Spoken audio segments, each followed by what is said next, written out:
On that day, someone righteous, full of confidence, will stand before those who oppressed him and made light of his labors. They will be amazed to see him safe, and will tremble with terrible fear. Then they will regret what they did, and groaning in anguish, they will say to each other, "This was the one we made fun of. We thought it was a joke. What fools we were. We thought he was crazy to live the way he did. And when he died, we didn't honor him." And now here he is, one of God's own children, with a place of his own among God's people. We were the ones who wandered off the right road.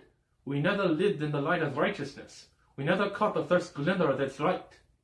All our lives we wandered across unmarked deserts, instead of following the road which the Lord wanted us to travel, and this lawlessness led us to ruin.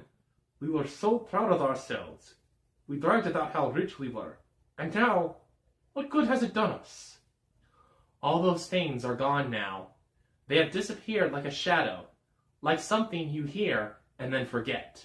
A ship sails across the waves of the ocean, but when it is gone, it leaves no trace. You cannot tell it was ever there. A bird flies through the air, but leaves no sign that it has been there. It speeds along, riding through the thin air by the force of its wings, leaving behind no trace of its passing.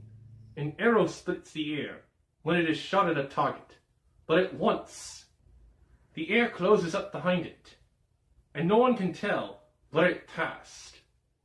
It is the same with us. We were born, and then we ceased to be. We left no sign of virtue behind us. We were destroyed by our wickedness. What hope do wicked people have? Only the hope of straw blown about in the wind, the hope of ocean foam that disappears in the storm, the hope of smoke in the breeze. Their hope lasts no longer than our memory of a guest who stays one day and leaves the next. But the righteous live on forever. The Lord will reward them. The Most High will protect them. He will give them royal splendor and a magnificent crown. He will shield them with his powerful arm. He will go out into battle, determined to defeat his enemies, and use the creation itself as a weapon. Righteousness will be his armor. Genuine justice will be his helmet. Holiness will be his invincible shield. He will sharpen his stern anger into a sword, and the forces of nature will join him in battle against those who are foolish enough to oppose him. Bolts of lightning will strike right on target, as if the Lord had made a bow out of the clouds and was shooting arrows.